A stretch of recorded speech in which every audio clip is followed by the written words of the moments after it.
go ahead and call the meeting to order. Everybody get a chance to look at the minutes from the previous meeting. So, no questions, I'll take a motion to approve. Motion. Thank you, Brian. Second. Thank you. All in favor? Aye. Opposed? Financial report. Any questions for Ian on that? If not, I'll take a motion to approve. Make a motion to approve. Thank you. We have a motion. Do we have a second? Second. Thank you. All in favor? Aye. Opposed? Coordinators report. All right, thank you. Just a few things to highlight from the past month. We've really been hitting it hard with the Rev team and our upcoming workshop this summer. You'll see we've got all the dates selected, so starting June 11th, and then every other Wednesday we'll have the SBDC from Rochester here in Casson to put on some different workshops. And so you'll also see the flyer that was created in the packet, so that will be circulated out here shortly. I just picked up the actual flyers this morning, so they are quite fresh. Is that something you'll be putting in the city billing that goes out? Yeah, that is the plan, actually. So, yep, we hired an actual professional marketing person to help with all of that, but yeah, that is one of the marketing strategies we'll be taking advantage of, is putting it in the city bills, so everyone will know about it, ideally. Let's see. Is this something that you'll be able to just like send copies, like a PDF copy of? Yeah, yep, so... You could have a chamber put it out to their members, too. Yeah, that is a good idea. I do owe you a conversation about all of this, so I'll be following up with you later. Okay, sounds good. Yeah, yep, that's that. So lots of exciting stuff going on, and... Well, I like it. It looks like a really good series yeah. of trainings there. All good, yeah. Yep, so we've got all of that going on, and then in addition to that, the SBDC folks are going to be coming here to City Hall on the off weeks between the workshop sessions to offer one-on-one assistance. So just like if you aren't able to make it to the workshop series on Wednesday evenings, you can come and still get assistance there, or if you are going to the workshop series and you want to have a follow-up, you can do that as well. So, yeah, it'll be pretty busy summer. Yes. Is there no, oh, there, never mind. It says no cost at the top. I was just looking for that. Yep, no cost to attend. We just ask that you register beforehand, because we are planning to provide some sort of light refreshment. So, yeah. Maybe need to bold that no cost a little bit for everybody to get their attention to it. Okay. Do you know what I mean? Yeah, yeah. Because some people go, but if they see that, then they might. Yeah, okay. So yeah, that's that. Earlier in April, we also had a ripple effect mapping event here at City Hall, so some folks from the U of M Extension came, and I know a lot of people here at this table were there, so thank you to those of you who were able to make it. I thought it was a pretty good opportunity to just share about everything that's been going on, and the idea is to do it again a year from now, so we'll be able to track the progress that we've made over the upcoming year. So that's that. And then other thing that happened, April 15th and 16th, I was up at the U of M campus where I completed a business retention and expansion course. It was pretty interesting just to see how like a traditional BR&E program would set up. It was like very, very formal, and just to compare it to the things that we've been learning about Rev over the past year or so. Rev just seems to be much more about like gathering like qualitative data and like building relationships, whereas a traditional BR&E program is more like quantitative data and gathering surveys and all of that. So I just thought it was interesting. That was the big thing that I noticed. We did visit one business in St. Paul to get some experience and then I am officially a BR&E coordinator, so can put some letters behind my name now. So yeah, that'll be good. Maybe someday we'll consider implementing something like that here in Castle. Well, what would that look like? Well, there's a whole handbook to go through and different meetings and agendas. You have to get another team together. Oh my. Yeah, it's like years of work, actually. Okay. So, yeah. Well, we gotta get them started on it. Yeah, so I right. completing the rev work, I think, is Still a couple good, years and first, then right? we can transition into something more intense if we want. Yes. But yes, all good things. All good things. So, if there's any other questions for me, I can take those, or can move on in the agenda. I mean, has there been any, and this is maybe a finance question, I wasn't sure if there's been any updates with the Chaotic Good Brewing Well, loan? Mr. Stroh did reach out to me just recently and wanted to set up a meeting to discuss his options regarding his EDA loan. And I'm just waiting to hear back from him now as to when he and the other investors are available. So, sounds like he's trying to get that going again in some respects, but I'd have to have the conversation first to see what form that will actually take. So, that's what I know at this point. All right, thank you, Ian. Next, city administrator's report. Just a couple things to highlight. So the, last month, we went to the Housing Study Kickoff with Maxfield, so you'll recall that the EDA is funding a small portion of that. We had some grant funds, and Dodge County's providing some funding for that, and then the housing group is paying for part of it too, so with some funding they got from the state. So that is something that they're going to be working on. I think they told us in June, late June maybe, for some results on that, so that'll be interesting. They're going to kind of divide it again a little bit like they did last time, and they're supposed to have some a little bit more results for the local cities, so that'll be interesting to see what they say about what's the need there. I know Ian and I have talked about it, and with the changes we've seen in the market the last couple of years, we've seen the apartment complexes come on, and we feel like that area is probably a little bit better served. The one area where we think there's probably still a little gap is probably in the senior housing, senior apartment style or senior assisted living, maybe that kind of area has a little gap, but we'll see what the housing study says. We may be way off there, who knows what they'll say. But we'll have that, that's something that we'll keep, there'll be some interviews they want to do with staff and possibly even with some of the members of the EDA too, business people and stuff in town here as they get geared up for that. Other than that, I mean, we've got a lot of good things going in town.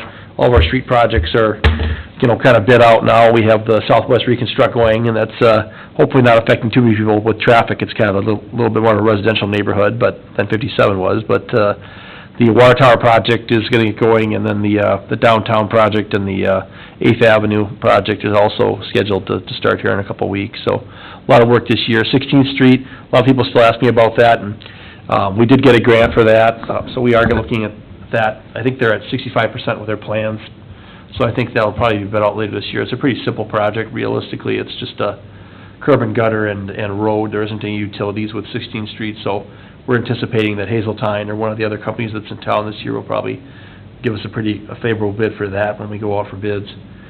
So a lot of street work going on, a lot of other things going on, but that's pretty much what I've got. Thank you, Tim. Next, House of Hoops request. All right, so you'll recall Nick Pocius from the House of Hoops. He had come to the EDA previously interested in purchasing the lots on Main Street, but he has since purchased another location on Main Street where he intends to construct a building for this House of Hoops. And as part of that project, he came back and has asked for some financial assistance from the city, initially, we had talked about doing a TIF program, TIF financial assistance, but after speaking with Mike Bubani, it sounds like that TIF wouldn't be a good fit for this type of project just because of the requirements that the state requires. So instead of that, we're looking at tax abatement and a loan instead. So he did submit the application for tax abatement and the pre-application for the loan, and you can see in the memo that I wrote just the breakdown of how all that would look. I did hear from the Dodge County assessor and got the actual valuation for the estimated valuation for the project after it's completed, and I was able to come up with what his future taxes payable to the city might be. And so, based on all of that, and the amount that he was requesting from tax abatement of $100,000, I figure that could be covered in about 8 years. And then for the loan, he did request $200,000 from that, and it sounds like he's also working with Smith to get some additional funding there, but he's meeting with them, I believe, this week. So I'll probably have more details about that going forward. So at this point, normally the EDA would have met with the loan review subcommittee, which is actually made up of EDA members and myself. But just based on the timeline and everything, that hasn't happened yet. But what I would like to ask from the EDA is that we recommend House of Hoops to submit the full application for the loan. That way we'll have all of the information that we need in order to make a recommendation back to the EDA. And then depending on how the EDA feels, they could make a recommendation to the city council to move forward one way or another. There's still a long ways to go forward, though, because for tax abatement, will require a public hearing, and then depending upon the size of loan that we offer, we would also maybe need to have a public hearing for that. But in the past, I believe it's the city council that has had the public hearings for that type of thing. So just looking ahead, that's kind of how things would go. Any questions about all of this? How much balance do we have in our revolving loan fund? Good question. So I did work with Sarah, the city accountant, on all of that, and I'll refer back to the financial report. Let's see. Page, it's the 226? 26? Yes, 226 is the revolving loan fund balance. So if you look at the current assets, cash operating, that very first line, it's about $99,000 is what we have available right now. But you'll see that the crop science investigations is still broken out, $21,000 there, but that one is taken care of through a assessment to the property taxes. It's just that transfer hasn't happened yet. And then for chaotic good, that one is still out there, but I want to hear from Mr. Strohan how he intends to move forward with that. The other one that could provide some additional funding is, I think I've spoken with you about it, Dan, is we're planning on closing that TIF district on Main Street, which I think was about $80,000 or so that's owed. What we're going to do is we're going to try and use some of the funds from the Perry Meadows TIF that are in excess increment. Now, we could return those to the general fund, but I think what we're going to do is we're going to maybe use some of that money to pay that $80,000 off. So that should free up about $80,000 for that cash operating account. To reference what he said about crop science. So what happened last year was he signed a petition to waiver, so that was assessed, I think you talked about in your report too. Yeah. That was assessed to the property taxes on that, now which then that may be cleared for 5 years. Depending on what happens with that property, I don't know, but I wouldn't be surprised. But So what will happen is that 21,000 is basically turned into an assessment. Mhm. So we'll be able to put cash back into the EDA's revolving loan fund, and then the general fund will wait for those taxes to come in to repay that cost. So, I mean, all told, maybe around 200,000 would be available. I have some reservations about loaning that entire amount out to one, especially, and I have not looked through his debt ratios or anything like that, but it seems like a little bit higher risk, loan to me than, for example, if somebody was starting a McDonald's or something like that, I would say, well, that seems like a good, strong brand, you know what I mean? Maybe it's a little easier to loan someone money that, you know what I mean? But I think the loan review committee will obviously take a look at that.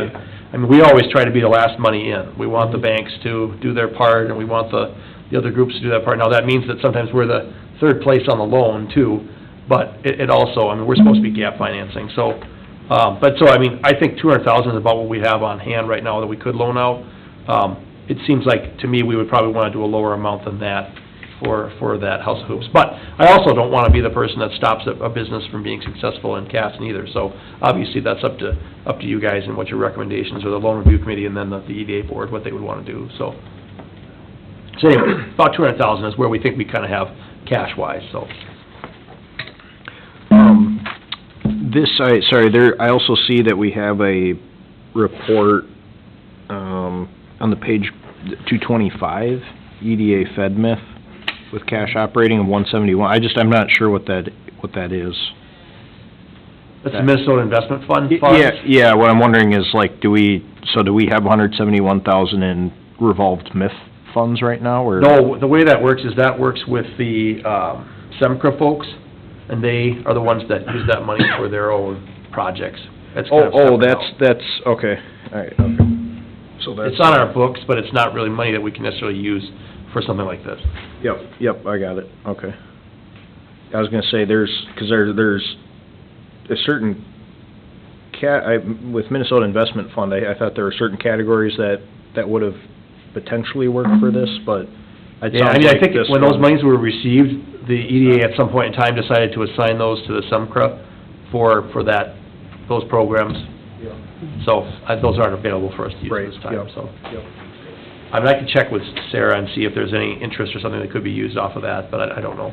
Yeah, I mean, it seems like a pretty decent balance over there, but I wasn't sure, given that there's a loan principal received from 1760 Millwork over there, which does seem a little bit more like what we're talking about, where Semtra is usually doing like the house, like house rehab type stuff. Yeah, so I mean, at one point in time, the money was available, and that's when they made that loan. At a certain point in time, though, the EDA then assigned that remaining principal to the SEMCRA portfolio, which we really don't have anything to do with. It's kind of a come in and come out kind of a thing. But I can check with Sarah, see I don't if remember that could be reallocated. the exact part of that, but part of that was that we had to reassign it or we lost it. Yeah, I mean, there was, I think it was probably maybe 7 or 8 years ago when I was in Yeah. Blue Earth, we dealt with it too. Like, a lot of these cities had gotten money from them, and you had options. They said either you use it for this, or you can keep like 10% of it if you return the rest of it or something like that. So a lot of cities said, hey, we'll keep 10%, we'll just give the rest of it back to the state. It was back when they were doing like the Job Z and stuff like that too. It was one of those kind of Palenti administration kind of programs, I think. So that's kind of what I remember, but I don't know the exact, but I know there was something where we... I could do some more checking on that too, Tom, and maybe come back with something more definitive for you. Yeah, I mean, I just saw that balance, and Sure. I thought it seems like That's a good question. pretty big balance. Yeah. Ian, I know that you reached out to me about loan subcommittee. Do you want to talk about, because I think one of the hangups right now we have is we need to get the loan committee filled. Do you want to talk, is that something worth talking about right now, or?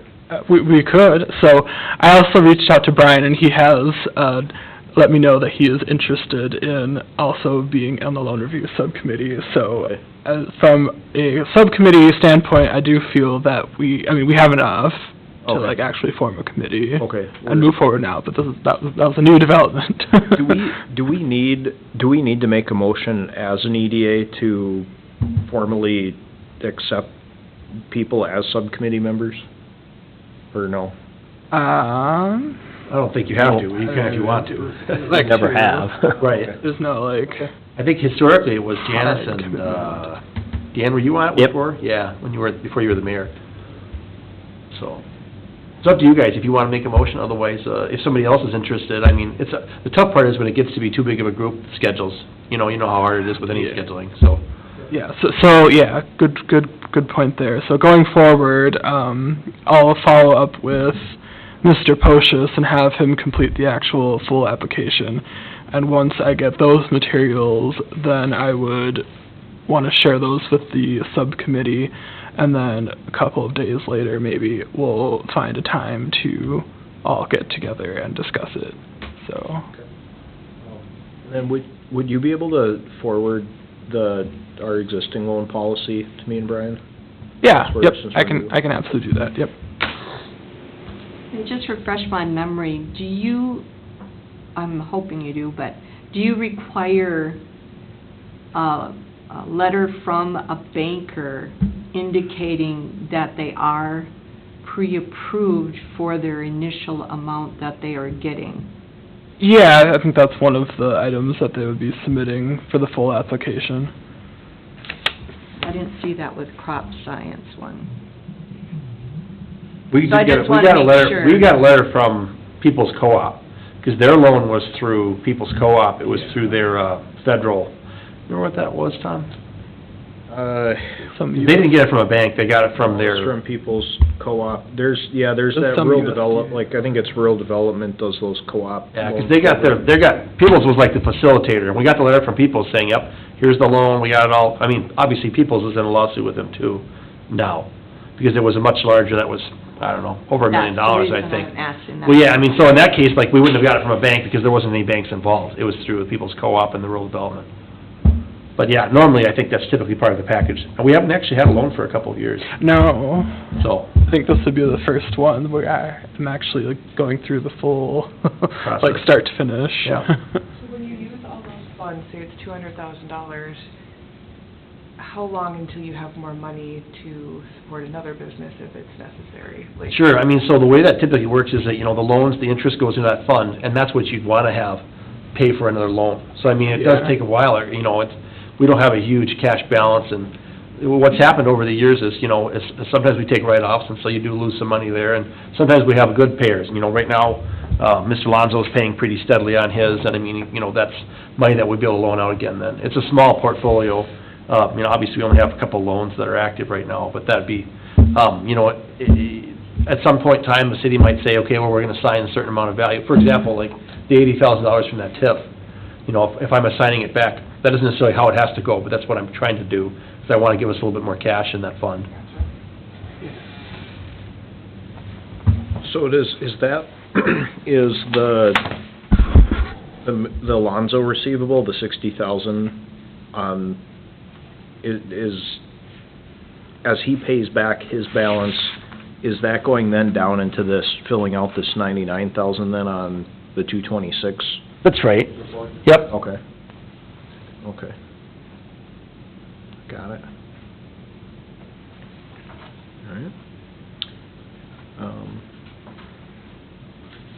Yeah, so, well, I mean, we have to get a full application from the guy before we can say anything one way or another. Yeah, so I think that's what Yeah. Ian's plan is, to get that application, and then have a loan review committee set up meeting, and, maybe he'll email out to you guys first, and then have that meeting when you're in person, right, Ian? Yep, and then, once the loan review committee has a recommendation to make, then I'll probably bring it back to, hopefully, the next EDA meeting a month from now. And then the EDA can make its formal recommendation. Are you looking for them to make any recommendation on tax abatement at the same time, or what are you thinking? Yeah, I would consider them together, since I think it makes sense to consider it part of like the same financial request. And the reason he's requesting the tax abatement is for soil mitigation? Yeah, so in the memo I had put that the contractor for House of Hoops said that there's going to be more soil remediation required for this project that Mr. Pocius did not know about, like, prior to purchasing the lots, I guess. But that would be like an extra $100,000. So that's specifically what Mr. Pocious wants to use tax abatement for, is that $100,000 for the soil remediation. What was the reason that Mike Gubani didn't feel like a TIF?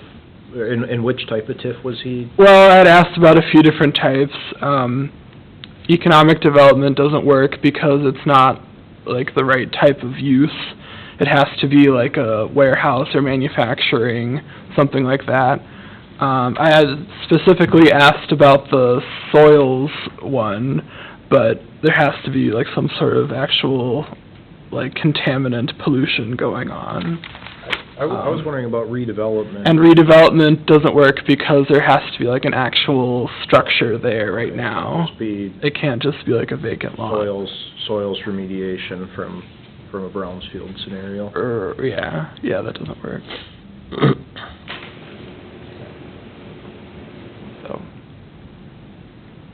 So your schedule, you're planning, you're thinking in May here, you'll have that meeting with the loan review committee? Hopefully? I would hope so, And bring it back to the EDA in June? Yeah, it just depends how quickly. How fast you get your loan. Get the stuff from Mr. Pocious. He's been responding, he's very active on the email, so, yeah. I would hope to get all of that completed in time for the next EDA meeting scheduled for June 3rd, but we'll see how that goes. Any questions for Ian on that, otherwise? I'm interested in seeing what the loan review committee says about this Yeah, me too. loan. Just We'll see. what his information says. Right. Do we know how much the whole project is at this point? 1.3 million? 1.1 million? He's got 1.359. Third paragraph down, fourth line in. Oh, yeah. Oh, yeah. And you know that's low. Yeah. I'm just always concerned about parking. I just feel like that's gonna be the biggest stumbling block. Where are you gonna park all these people? Let's just say it does well. You know, where do you park everybody? You're gonna end up in Game Tel's lot.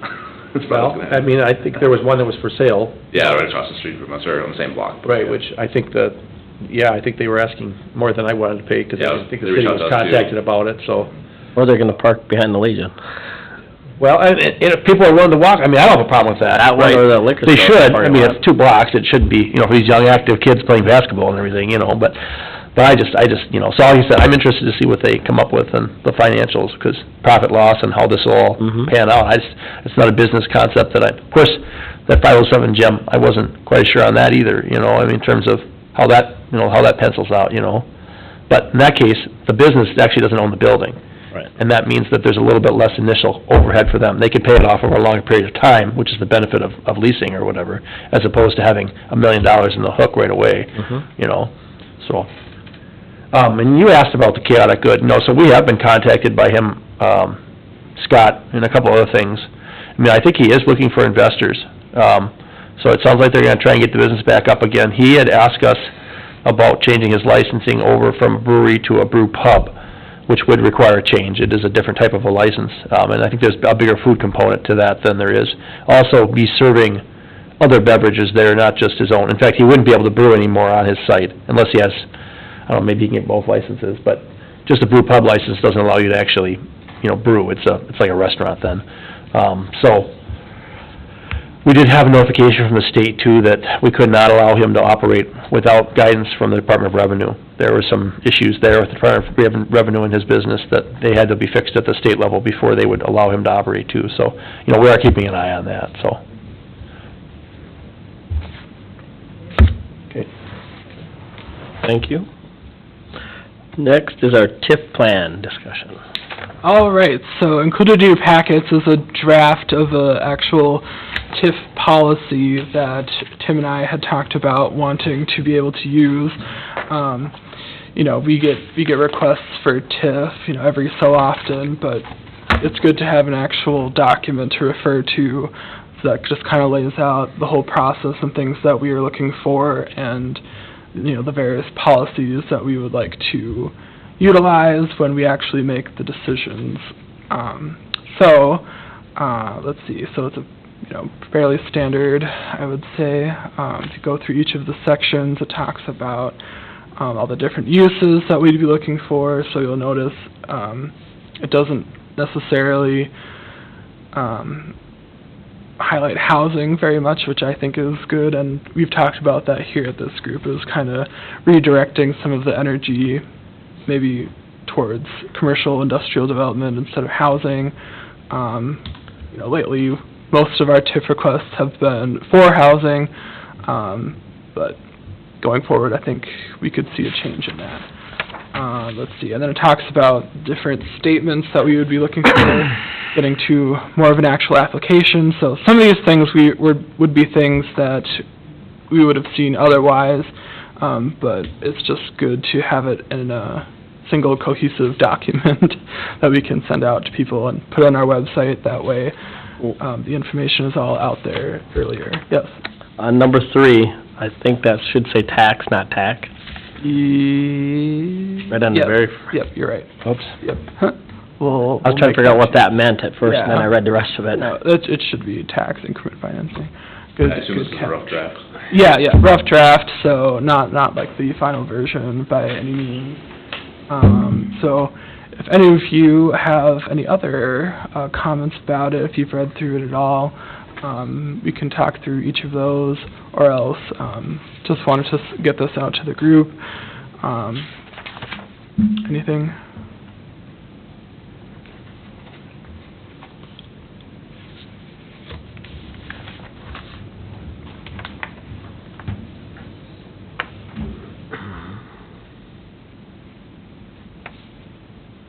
I'll probably go through it. I mean, it looks like, I would recommend for the word, or for the abbreviation of TIF, that I would just do capital T, capital I, capital F, without this. Yep. That's a pretty straightforward change there. Yeah. I would, even if we're not, as a EDA or city at this time, emphasizing the housing component, I think at a policy level, I would still maybe include the how, because I don't, and maybe I missed it since I'm really briefly looking through, but I would suggest probably just including it in there at a policy level, even if we, because if we get that housing study back and it says, boy, we're really short on some type of housing, like, I don't want to go back and be amending our policy every time that our priorities change. Okay. Whereas our priorities may emphasize certain aspects of the policy in terms of scoring or priority setting as a city or body. Okay. That's my thoughts on it. Okay. Makes sense.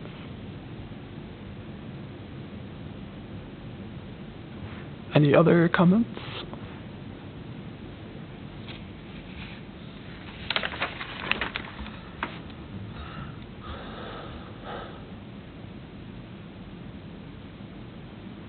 Is there a deadline for feedback? I'll have to take a closer look at this.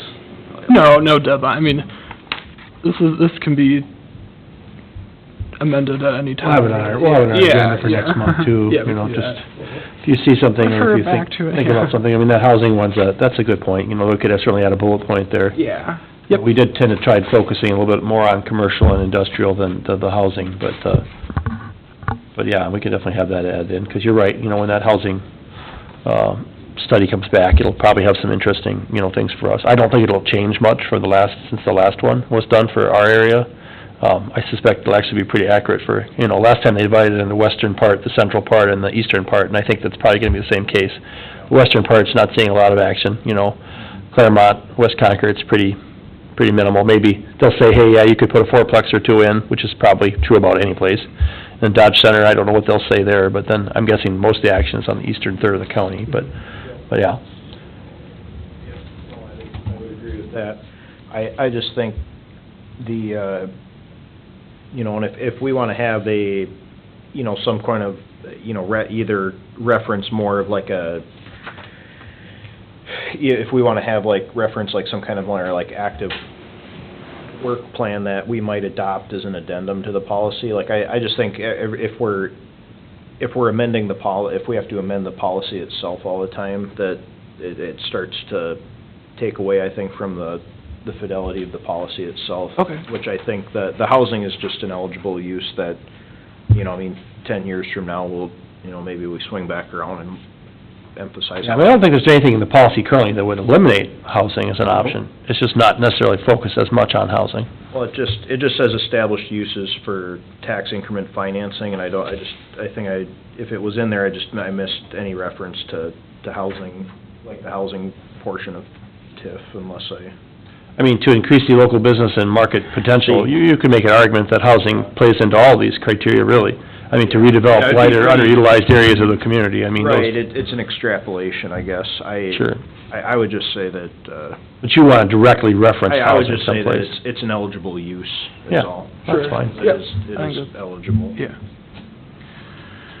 Because, I mean, you can even look at I. It says Right. development process to achieve Development development. process, yeah, which is, I mean, basically just says that we can do whatever we want within the statute. Mhm. Yeah, we can add a bullet point that references housing, those are the kind of changes that are easy to make, really. So, I mean, no, I appreciate that feedback. Yep.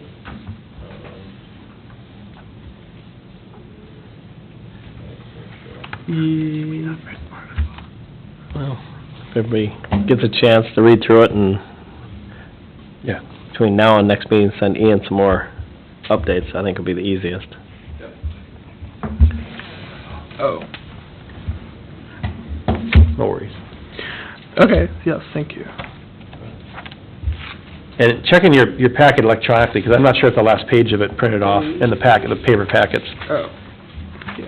Oh. Because, I mean, it ends on program restrictions, and I don't have Yeah, another there is. page after that, but there's a couple more pages that you would have gotten in your email from last time. Oh, yeah, weird, okay. Yeah. Just want to make sure everybody sees that. Let's see, okay. We'll try again next month. There we go. Okay. Trees, Ian. That's right, one less page Okay. now. Well, on that note, if anyone doesn't want a paper copy, I don't have to do that either, so, okay. Yes, I think we'll move on to the agenda. So, yeah, send your feedback to Ian Yep. on that. Yep. June, EDA, we got potentially the loan update. Mhm. Has anybody heard anything about that kickback? I mean, I know it's closed. I mean, are they gonna sell that? Have you heard anything, Kathy? 'Cause, I mean, it seems like it's a good location still for something. It's right on Main Street, obviously, and it's been developed a couple times now. I mean, I've been inside the building. It's a fine building. It just obviously didn't work for them, and they had a couple of issues there, but... Yeah, I'd heard I thought I'd heard that it sounds like they were maybe gonna try and sell it. I think it was the last I'd heard, or... Okay. It was something like, I don't know, I think it was like a dad was trying to help his two daughters get the restaurant going, and the daughters, I think, didn't have, realistically enough time to actually run a restaurant when it came Sure. down to it. I think that was my understanding. I don't know, that was kind of all great, hearing it through the grapevine. Sure, and stuff. sure. Yeah, I heard the same thing, it was a gift, and that just didn't pan out very well, so. Yeah, just kinda, so, hopefully we see something Okay. in there. Well, donut shop seems like it always would fit well with, Main Street for me and Cass in here, I mean, I probably have to get my gym membership then too on Main Street, but... Or you walk all the way up. Yeah, right, and I suppose if I walked, they would probably, Go past the pizza ranch. Yeah, right. And I know we've got, folks from Jimmy's, they're doing lunch at the chamber meeting next week, so I'm interested, I'd be interested if they would ever look at an actual physical location, or if they're just very content with their food truck kind of model, I don't know. Yeah, I'm not sure, I mean, years ago, they had the location right now. Right, and that storefront is vacant too, as far as I know. That was purchased, they had talked about making that into a boutique, but it was where the Mexican bakery was, and then Jimmy's was before that. I think Six of Swords is in there now. The tattoo people are. Yeah. Did they buy that? Tattoo Yeah. moved from Pat Brown's. So is that one open now, That Pat one's Brown's? open. That one's open Okay, now. all right. They just moved down the street. Okay, interesting. Yeah, no, that one is Pizza, or, Jimmy's Pizza Building is now filled, but where they were is now empty. Sure. Also, Dr. Myers retired, so I don't know what he's doing with his building. Okay.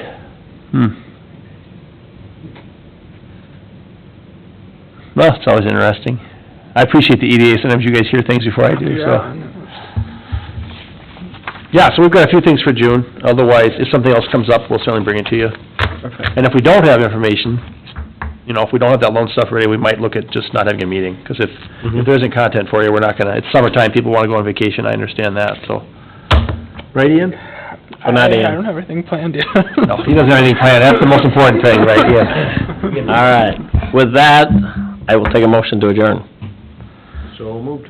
We have a motion to a second. All in favor? Aye. Thank you, everybody. Now, we're gonna go.